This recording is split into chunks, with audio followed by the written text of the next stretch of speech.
Yaba kwethu uBig Zulu ufike uchallenge insizwa lapha uthi ufuna imatch einsizweni. Samozwa, saphakama impela sathi woza mfana sikushaya.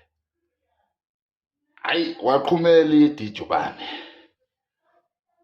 Wayesontweni wafika wahudula umfundisi wathi mfundisi sengicabanga ukudlala nabafundisi manje insizwa zingixakile. Bafowethu ngisukela ngeBackville ngafika nje ngachama. Inkabi yakho nathi ithenjiwe evele yangena ezintangeni. Nama kukhona ngizokwenza phela iyangisabe insizwa. Bafowethu ngiphethe nje insizweni ngakho konke. Uyabona? Emidlalweni yonke nje emihle yimi ungqo wensizwa. You understand? Yimi ophethe ngiyabusa. Ayikho insizwa edlula mina nakini ayikho ngeke uzuyibone. Mikhona ivele manje. Insizwa ethi edlula mina insizwa.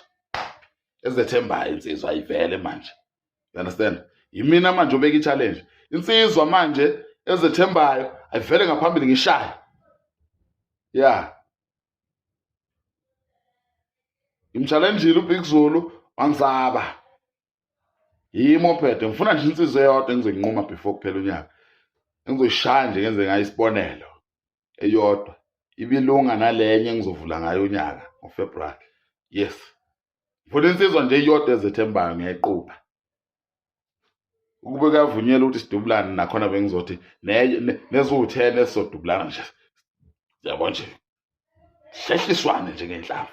Kabi kodwa kwamanje ngisacela insizwa eyodwa ezethembayo ngesibhakela. Mikhona nivotele bafowethu ize la. Yes.